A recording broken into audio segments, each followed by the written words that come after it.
আইপিএলে এবারের ছোট নিলামে খরচ হবে প্রায় ৩৮২ কোটি টাকা, অর্থাৎ ১০ দল মিলে এই নিলামেও ৩৮২ কোটি টাকার খেলোয়াড় কিনবে, যেখানে কলকাতার একার কাছে আছে প্রায় ৮৯ কোটি টাকা। ৫৯ কোটির চেয়ে বেশি আছে চেন্নাইয়ের। এদিকে মোটে ৪ কোটি টাকাও নেই মুম্বাইয়ের হাতে। সেক্ষেত্রে কোন দল নিলামে কত টাকা খরচ করা যাবে তা নিয়ে থাকছে প্রতিবেদন। আইপিএল ২০২৬ মার্চে মাঠে গড়াবে। তার আগেই দলগুলো এরই মধ্যে প্রকাশ করেছে কারা থাকছে এবং কাদের ছেড়ে দেওয়া হয়েছে।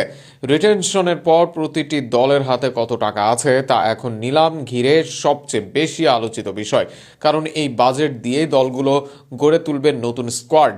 গত আসরের চ্যাম্পিয়ন রয়্যাল চ্যালেঞ্জার্স বেঙ্গালুরু এবার তাদের দলকে আরও শক্তিশালী করতে চাইবে, তবে সবচেয়ে বেশি আর্থিক শক্তি রয়েছে কলকাতার হাতে।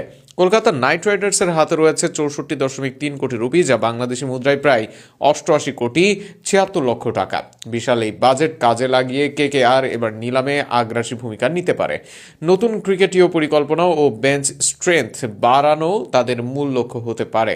চেন্নাই সুপার কিংসের হাতে আছে ৪৩.৪ কোটি রুপি বা ৫৯.৮৯২ কোটি টাকা। ধোনি পরবর্তী ধারণায় দলটিকে আরও ভারসাম্যপূর্ণ করতে সিএসকে এবার নিলামের কৌশল অনেকটাই সতর্কভাবে সাজাবে বলে ধারণা করা হচ্ছে। সানরাইজার্স হায়দ্রাবাদের বাজেট ২৫.৫ কোটি রুপি, বাংলাদেশি টাকায় ৩৫.১৯ কোটি। গত মৌসুমে ভালো পারফরমেন্স করলেও কিছু নির্দিষ্ট জায়গায় শক্তি বাড়াতে হায়দ্রাবাদ এবার বেশ হিসাবি হবে নিলামের মঞ্চে। লখনৌ সুপার জায়ান্টসের হাতে আছে ২২.৯৫ কোটি রুপি বা ৩১.৬৭১ কোটি টাকা। স্কোয়াডে ঘাটতি পূরণের পাশাপাশি কয়েকজন অভিজ্ঞ ক্রিকেটার টার্গেটে রাখবে দলটিকে। অন্যদিকে দিল্লি ক্যাপিটালসের হাতে রয়েছে ২১.৮ কোটি রুপি, বাংলাদেশি টাকায় ৩০ কোটি টাকা।